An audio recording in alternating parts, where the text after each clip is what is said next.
here's a list of things that Cambridge offers, and these are actually a good guide for things that you might want to think about when you're applying to any university. You know, how do they teach you? What is it suitable to your learning style?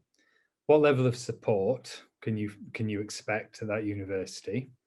Accommodation, what's provided? What do you have to find for yourself? Is the accommodation all year round or only parts of the year? Do you have to pay for it for the entire year? Is it near the department where you'll be doing a lot of your work? You know, do you have to get public transport to get to the departments and so on? Any university you're looking at, accommodation is obviously a big issue. At Cambridge, the accommodation is, there is accommodation for you the entire time that you're an undergraduate, so you don't have to get private accommodation. You only have to pay for it when you're in it. However, we do, where possible, want you to go home for the holidays so we can use your accommodation for conferences and money making, so keeping other costs down for you. You want to look at what happens to graduates of the universities you're applying to, what are the career prospects like, and also can you enjoy yourself there? Does it have the right facilities and atmosphere and environment for you to indulge your own interests and so on? So Cambridge does quite well on all of these things, I think, and you might think so too, and if so, then it's worth applying. If it's not the kind of university that you're looking for, then don't apply. You know, look for universities that suit you. So we'll come back to most of these 5 things as we go along. But that's what we're offering. And this is what we're looking for. I mean, there's no obvious blueprint for the ideal Cambridge student, but the thing we're interested in mostly, of course, is your mind. We want to know how you think. You know, are you someone who is creative and imaginative and analytical and critical? You know, can you think well? That's what we're really interested in. Secondly, have you found the right course that will make sure that you want to put your hours in? You know, are you genuinely passionate about this subject? Are you someone who's going to, you know, drink it in? Are you going to want to go the extra mile when you're doing the work? Are you going to be looking far and wide and deeply at the subject? So we're really looking out for your motivations, you know, whether you're suitable for that course in particular.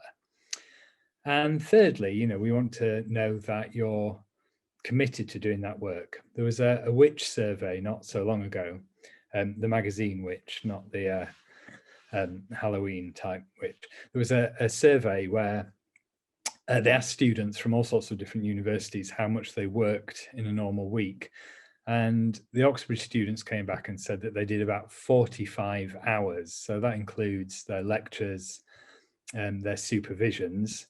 That's the main way we teach at Cambridge, the supervision. It's a small group setting where you and perhaps 1 or 2 other students, depending on your subject, will meet with an academic and talk through some work you've handed in. You probably have 1, possibly 2 of those a week if you're an art student, and you'll have 2 or 3 of them if you're a science student. But this very sort of quite intense personal way of learning. You know, so the 45 hours includes lectures, supervisions, and the reading and work you do on your own. The other universities, Russell Group universities, the students were saying it was about 25 hours a week. So we do expect you to work very hard in the 8-week terms that we have. So these are the sorts of things we look out for in the admissions process. So how do we find out whether that's you? Well, there are all sorts of elements to the application, and we look at the whole thing holistically. You know, we want to see it in the round, and some elements of the application will be stronger than others, some will be weaker than others. That's just how it is. But what it gives you is a range of different ways to show us what your strengths and potential are. And it also helps us to see if, say there's a question raised about some of your GCSE results, we might think, well, are they quite as strong as we were hoping for? But then we look at an admissions assessment, a test that you've done as part of the process, and we see that actually a year on, you know, you're firing on all cylinders, and at A level or IB or whatever you're doing, you know, you've really hit the ground running, and actually we're not so worried then about the GCSE results. So we can look at all the different parts of the process together. So what we have is your results, things like GCSEs. On the Ucas form that you submit in October of year 13, upper sixth, there's a personal statement where you write about why you want to study this course. A reference from your school, which will tell us, you know, where you stand within your cohort. Rachel is in the top 3 in her class in physics, or Rachel is the best biologist we've had in school in the last 5 years, or Rachel is without a doubt, you know, the best theologian I've ever taught in my life. You know, whatever the reference says, it puts you alongside other people in your cohort. So we get a sense of how well you're doing. Some art subjects will ask you to submit some written work. A lot of subjects have assessments, as I say, tests, which either happen before the interviews, so around about November, or at interview. So you'll have the test when you do your interviews. We have data that tells us where you're coming from. You know, how well does your school normally do? And includes various, you know, bits of data about where you come from, the area in which you live, the general progression to higher education in that area. Just allows us to see that, you know, not everyone's coming from the same background, the same place, and helps us to look at the applications a bit more equitably. And then there's an interview, so we'll get on to that. So we look at the whole thing as part of this process. So first of all, you need to choose the right course, and that might seem obvious, but you know, you're looking at different universities and they all have perhaps the same subject, but the courses differ, and you know what your interests are, you know what it is you really want to study, so pick the course well. You know, what do you enjoy? What are you good at? What are your aptitudes? What are you really interested in? So investigate the difference between the courses at different universities, and, you know, go for the course, not the institution, because the course, if it's the right one, is the one in which you'll excel. So, you know, really aim for the right course. And, you know, you can do things like this, go to the masterclasses, the open days, and find out a bit more about how students themselves experience that course. So choose the right course, and then you need to choose a college. When you apply to Cambridge or Oxford, you have to pick a college. You don't just choose the university as a whole. So there are 2 ways to apply. One is choosing the college, or the other way is to allow the university to choose the college for you. That's what they call an open application. People often say, is there a better option? Is one more likely to get you in? And the answer is no, because either you choose the college you want to study within, or some faceless bureaucrat in a cellar somewhere in the university just picks a college for you, and that college will handle your application as if you'd applied to them. So how do you choose a college? This is one of the least important decisions in the whole process. It's the one you'll probably obsess about the most, maybe, but actually it doesn't matter. You're not more likely to get into one college than another. The college is about where you will feel happy and comfortable, where you'll flourish whilst you're at the university. And they all provide pretty much the same things, you know, a dining hall, a library, accommodation, sports facilities, music facilities, and so on. So it's about the feel of the place. So these are things to consider. You might want an enormous college. Perhaps, you've an ego that needs that kind of space, or you're just very sociable, or perhaps you want something a bit smaller, a bit more quiet, a bit more intimate. Maybe you're an introvert, and that'll suit you. Perhaps you want one right in the middle of the city centre, one where you're near everything, near a lot of other colleges, but also surrounded by thousands of tourists and so on. Can get a bit noisy. And there are some colleges which are a little bit further out of town, not very far, but far enough away that they're a bit more secluded and quiet.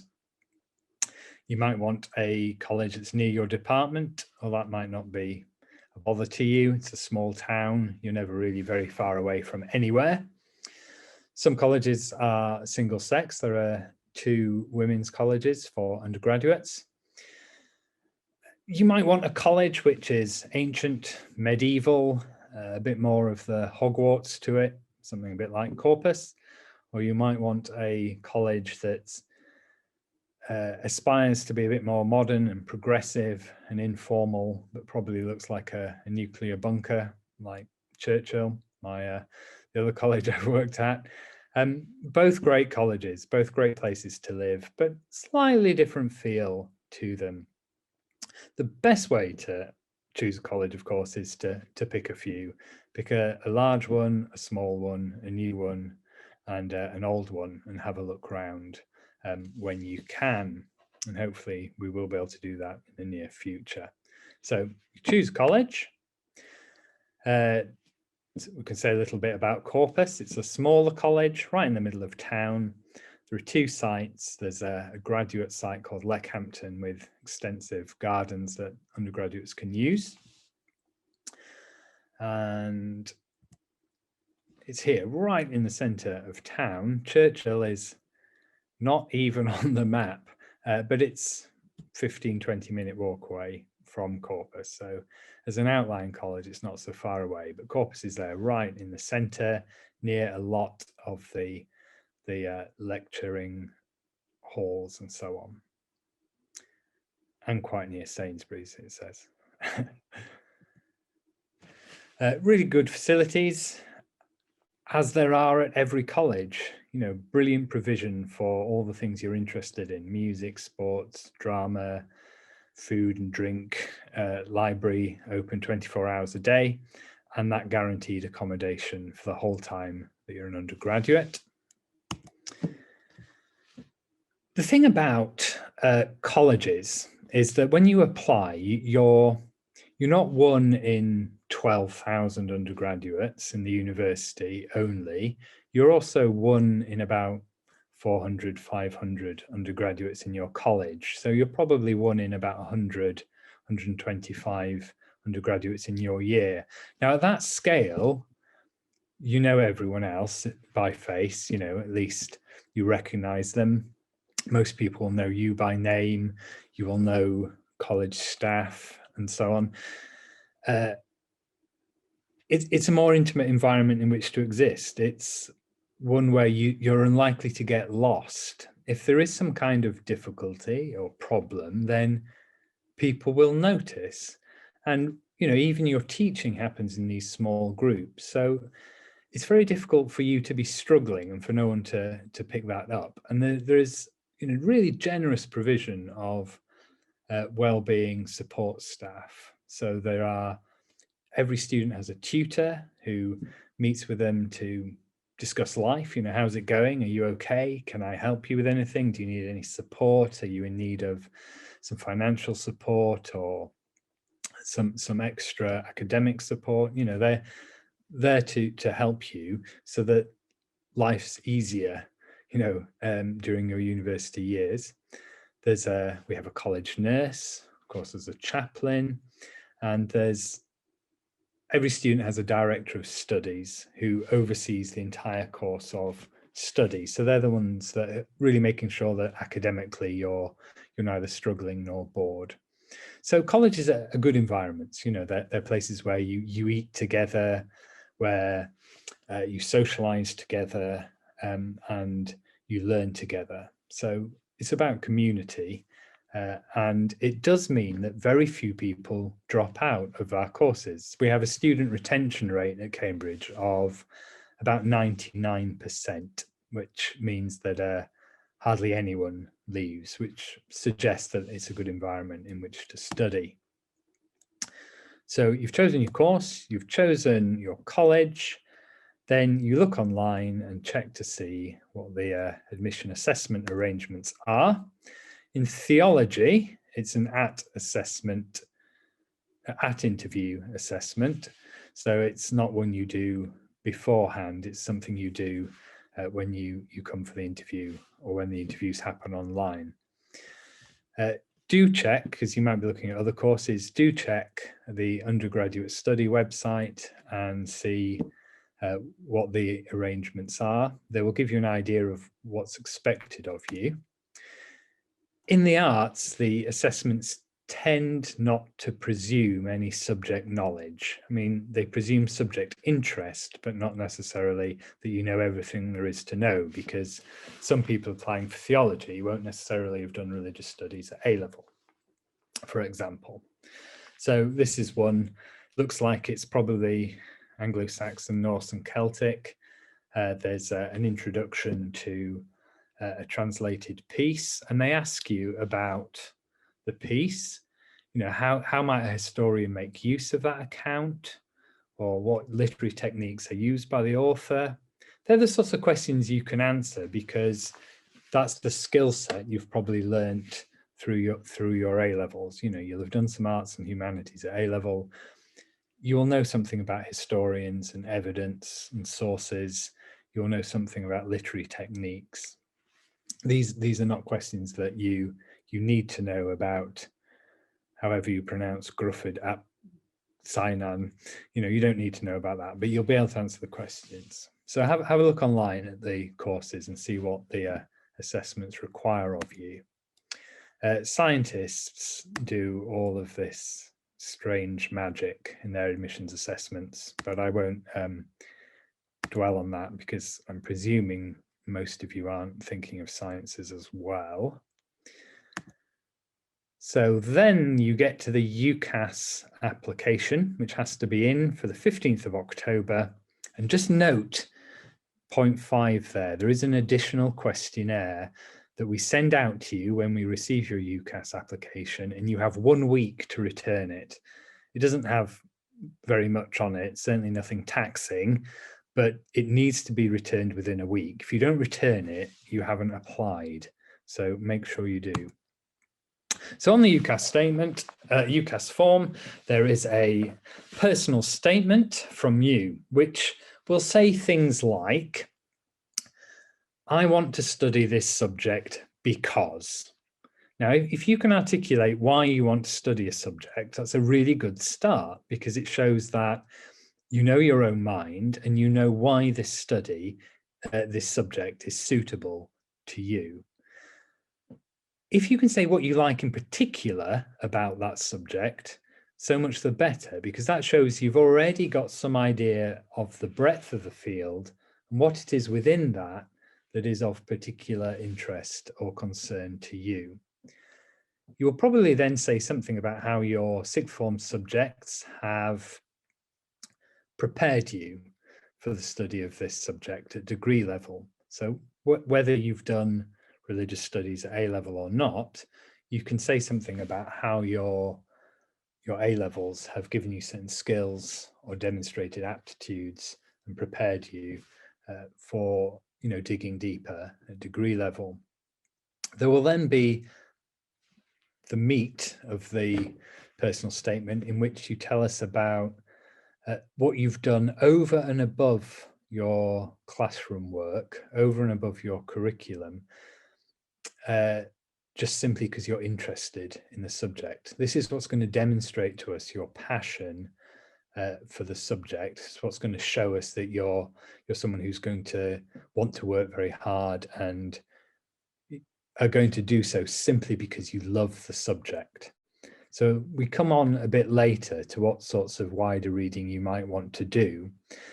But In year 12, I would say in particular, make sure that as you're exploring the subject you want to do at degree level, keep a list of things that you read or things you've watched or places you've visited that are relevant. And then tell us what you learnt by doing that. So, you know, you can list a whole host of books.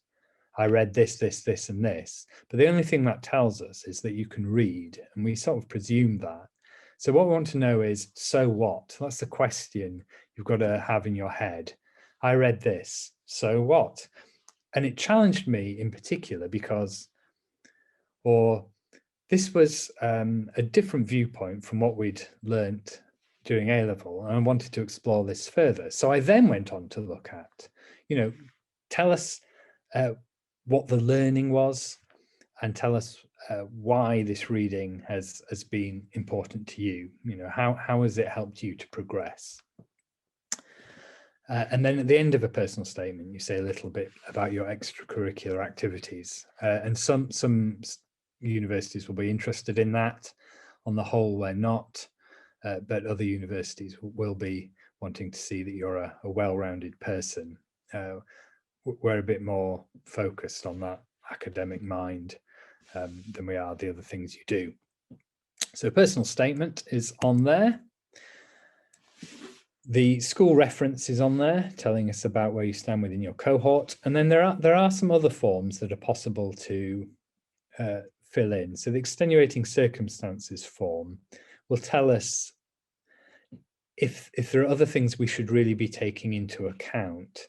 You know, perhaps you're a carer yourself, or perhaps you've had some chronic illness that's affected maybe some of your academic progress. But anything like that that's serious, then you can get a relevant professional to fill out this ECF. So we can take it into account. And that comes in just a little bit later than those two other forms, so late October. So we've got these forms, the Ucas application, this additional questionnaire, possibly the extenuating circumstances form. It might be that if you're doing the arts, someone will write to you and say, could you submit to us some teacher marked work? And they'll read through that. There may be a pre-interview assessment taken in November. There may be an at-interview assessment, which happens in December, when the interviews happen.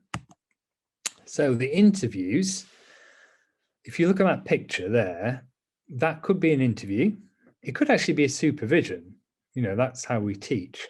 And that's crucial with arts interviews, that they look just like an arts supervision. Here is an academic and a student discussing the subject. So the idea is that if we put you into something that feels a bit like how we teach, then it gives us an idea of what it will be like to teach you. So you'll have 1 or 2 interviews. They're usually around half an hour. Usually there are 2 academics rather than just 1. It's not the be all and end all of the process. You know, we've seen a lot of data about you already through all the other things you've submitted. But it's just one other part of the whole where we're allowed the opportunity to see your strengths, you know, face to face, as it were. So what happens in an interview?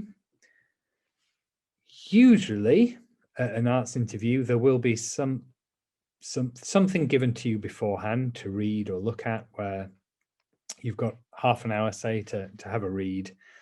And then we'll discuss it when you come into the interview.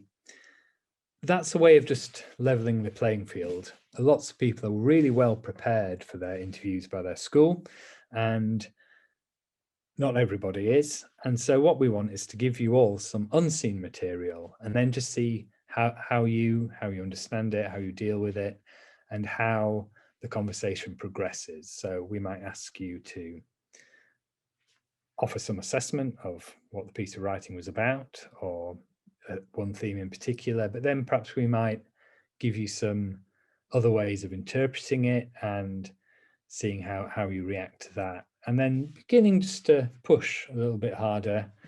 And the idea is not to trip you up or make you feel daft. The idea is to get the best out of you. So if you don't understand a word or you don't hear the question, just say so, and the interviewer will try and put it a different way just to keep the conversation going.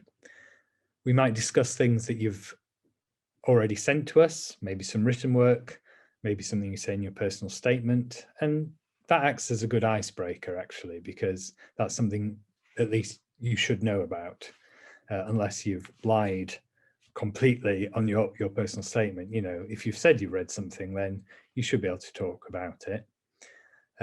And then the conversation goes on from there, and we're, you know, trying to see, you know, how your mind works, you know, how you understand the subject, but, you know, are you thinking creatively and critically and flexibly? You know, it's no good if you're completely set in your ways.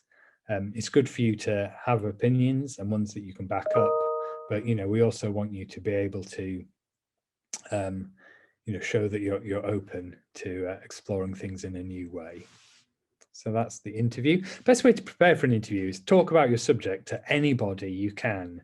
You know, people in your class, your teachers, parents, carers, siblings, great Auntie Norris, whoever it is, talk to them, especially if they don't know about the subject, because if you're able to articulate what it is you want to study and why it interests you, then that's showing that you've got a good grasp of it. So just discuss your subject. And when you get into the interview, you know, here you are, someone who is bright and able and committed to this subject, talking to someone who is bright and able and committed to the subject. You're probably going to enjoy it. It's a bit daunting when you go in, but you're probably going to come out with a bit of a buzz because, you know, this is what you want to do. You want to go to university, explore this subject, be open to new ideas. If you want to see videos of interviews, you know, there are all sorts of things on YouTube, so have a good old search.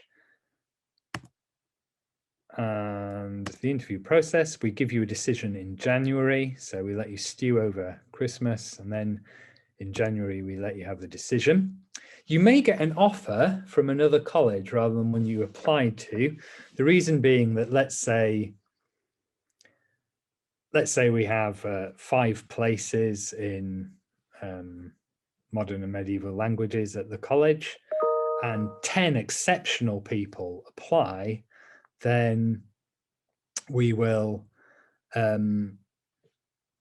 have 5 too many. So we'll put them in what we call the pool, and it allows other colleges to pick up those applicants, because perhaps our spare applicants are going to be stronger than some of the people who applied directly to them.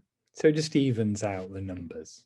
So that's the pooling system that happens in January. So when you get your offer, don't be too worried if you applied to Corpus or Churchill and you get an offer from St. Catherine's. Okay, we're nearly at the end now. Bear in mind, there are about 4,000 students from across the entire world who get in to Cambridge each year. It's a really tiny number. The competition is extremely high. The average is that you have a 1 in 5 chance of getting in. If it's medicine or law or a big subject like that, it's probably tougher. If it's a smaller subject like theology or Anglo-Saxon, Norse and Celtic, you have a better chance of getting in. There are fewer applicants, but it's about 1 in 5. About 70% of our students come from the state sector.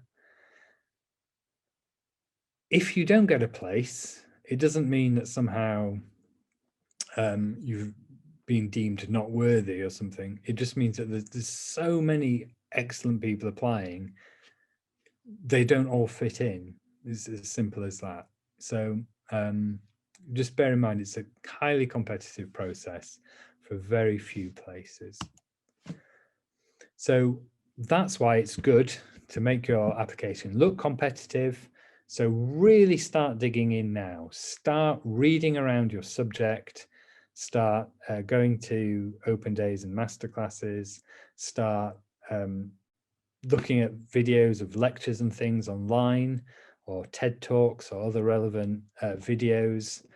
Read relevant magazines, newspapers, journals, but read, and make a note of what you're reading, and just a line or two saying, this is what I learned.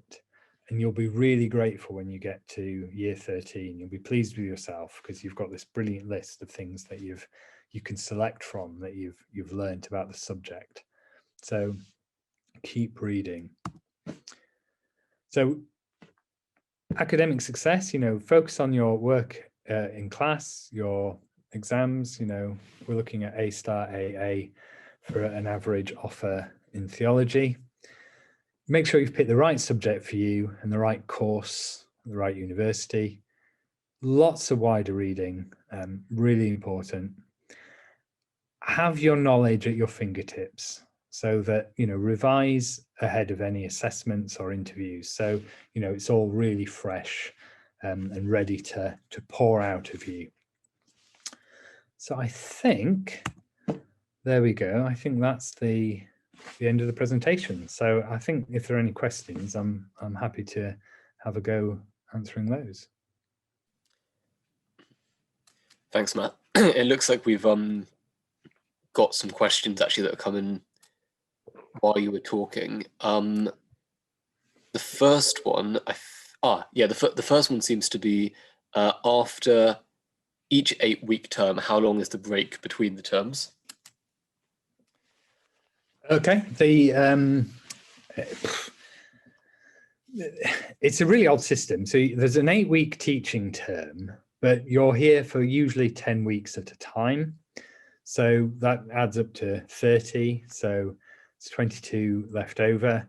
I'm not going to divvy it up exactly because I'll get it wrong, but it's usually around 4 weeks or so at Christmas and Easter, and then a very long summer vacation. But you're essentially on site for about 30 weeks a year, and you're taught for about 24. And the next one is, when should we start writing personal statements? Some schools will probably have you doing it in their final term of year 12. I mean, you've got to have lots of things to write about. So, there's no point doing it too early. And, with personal statements, just kind of go steady away with it. Don't try and make yourself stand out. People try and make themselves stand out, usually come a cropper because they're being a bit too tricksy, a bit too clever. Just tell us what we need to know. Do you know why you want to study the subject? What really interests you? How have you got the skills and aptitudes to do it? Proved by what you've done at A-level. What's your wider reading? What really sets you on fire? What have you learnt? And then a little bit about your extracurricular activity. So don't obsess about it. I mean, by all means, make sure it's really good, but don't try and be too clever with it. But you really want to begin in earnest with a personal statement when you get back to school in year 13. Great. I'll just quickly answer this one on the LNAT. It's just asking for law, do you have to do the LNAT? We don't ask for the LNAT at Cambridge. We do ask you to take the Cambridge Law Assessment instead, but I think Oxford might ask you to do that, however.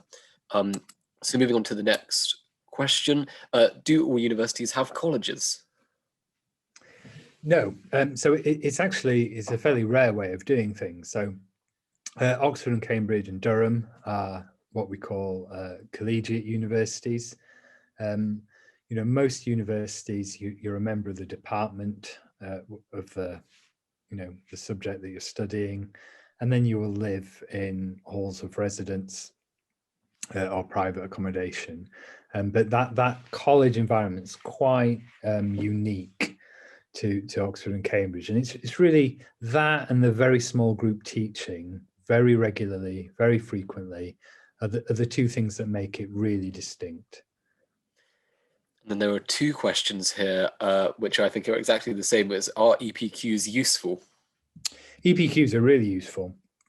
You'll very rarely get an offer on the EPQ. So it won't be we want to see A star, A, and then we want an A in the EPQ or whatever the grade is. But what the EPQ does is it kind of substitutes for a lot of that wider reading, because here's a project where you've picked a relevant question. You know, the more relevant it is to theology, you know, the more interested in it we are. But here's your EPQ. You've picked a question, you've gone away, you've researched it, you've done a lot of independent work, you've done a lot of reading.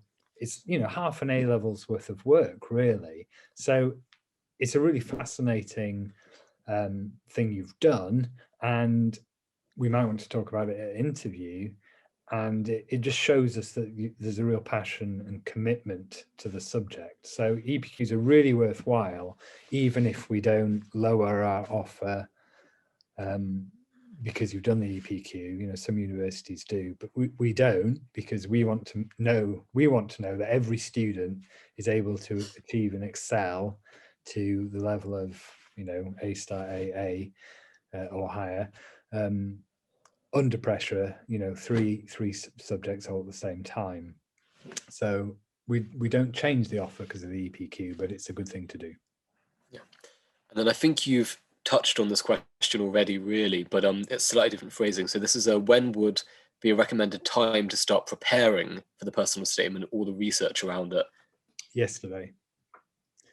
You know, get on it now. You know, you're already doing it. You're interested enough in theology. You've turned up at a masterclass. You know, what have you learned today? You know, what have you learned about aliens? What are you going to learn about Augustine? You know, write it down. And, you know, if those things interest you, go and pursue some reading on it. You know, have a dig around, see what you can find. Were you interested in what Andrew Davison said, or what Ruth Ravenscroft Jackson's going to say this afternoon? You know, if you're interested in what they're saying, you know, maybe have a look at some of their books or what they've written about, but follow it up. So just start now. Start reading, watching, looking out for things. Now's the time. You know, whether you're in year 10 or 11 or 12 or whatever, you know, do it. And there's this question here: what kind of theological discussions might actually happen at the interview? Oof, it could be anything. Depending a little bit on who's interviewing you and what their subject specialism is, depending on what maybe the piece of writing they've given you beforehand, depending on what you've said your interests are. You know, there will be people of all sorts of faiths and none applying and teaching and interviewing, you know, so there's nothing kind of confessional as such about it, but there might be discussions about ethics or the studies of religions in general, or perhaps there'll be something more specific on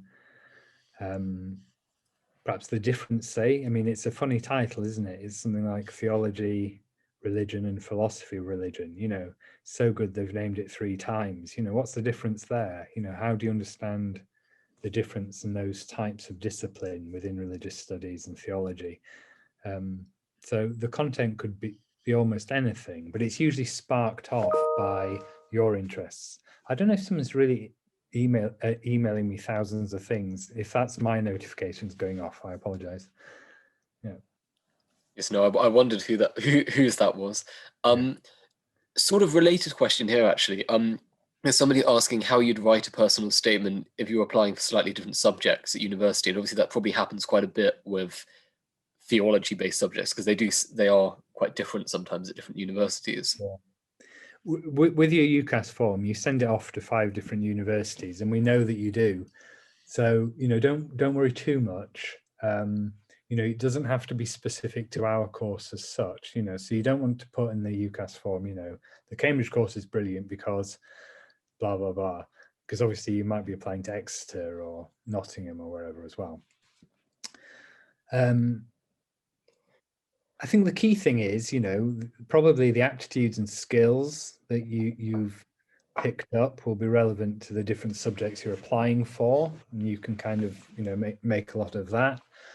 And probably the courses you're doing, you know, whether it's philosophy or theology or history, there's a lot of overlap there. So a lot of the reading you mentioned will be germane to all three subjects. So sometimes you perhaps just got to be a bit creative about what reading you've done that you select to talk about. But, you know, we understand fully you're applying to different universities, different courses, and sometimes different subjects. So we're very amenable to that. And then there's a question asking about the extenuating circumstances and things like that. They're just asking if this also includes things to do with mental health. Do you want to answer that one, Will? Because you've probably seen one more recently than. Yeah, I mean, I think it's I think the straightforward answer is just yes. It does include those sorts of things. I mean, with an extenuating circumstance form, it's the teacher that needs to actually fill the thing in, which is worth bearing in mind. But yes, we include those sorts of issues as well. I'd just add to that if there's some, you know, really serious things you want to talk about or, you know, have on the extenuating circumstances form that your teacher or professional fills in, you know, it might be that there's something not quite as serious, but you would like us to know. You know, perhaps you were actually involved in a very minor car accident that shook you up on the way to your GCSE maths, for example, or you know, perhaps your geography teacher ran off with the French teacher halfway through your GCSEs and the school didn't notice for a year or something. Then you can put that on the form, that little form that takes a week to fill in, what we call the Supplementary Application Questionnaire. It's that one, when you send us the Ucas form, we send you that SAQ form and you've got a week to hand it in. On there you can say if there are any little things that you think we ought to know, you know, tell us. And on there you can also say something about Cambridge in particular, because we're the only university that sees that form. So if you want to tell us why the Cambridge course is the right course for you, you can do it on that form. And then there's a question, is Cambridge diverse? Yes and no. It you know, it's working really hard actually in all sorts of ways to widen participation. You know, the number of Black students applying and being made offers and being granted places, you know, goes up every year. There's lots of work with, you know, other minority groups, and that includes things like, you know, working to get more female applications in maths and sciences and so on. Is it entirely representative of the country as a whole? Not quite, not yet. There are more pupils from the state sector each year. You know, there are targets that the government wants us to meet there. And, you know, things are going in all sorts of ways that makes the university look more representative of the whole country. Has it still got some way to go? Yes, it has. And next question is, how do you manage your time between reading subject-specific material, so I assume for things like the personal statement, and how do you juggle that with A-level work?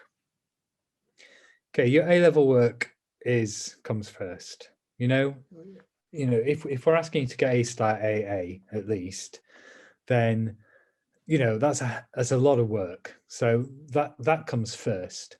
The other stuff, you know, don't let it be a chore to you. You know, if you really do love this subject, then you're going to do a little bit of reading and reading around it here and there. You know, and no one's saying you're going to have to just read books and books of it. You know, a chapter here, reading a bit further on in a book that was said at A level. Just following up one lunchtime by popping into the school library and just having a flick through another book. You know, these are the sorts of things we're talking about.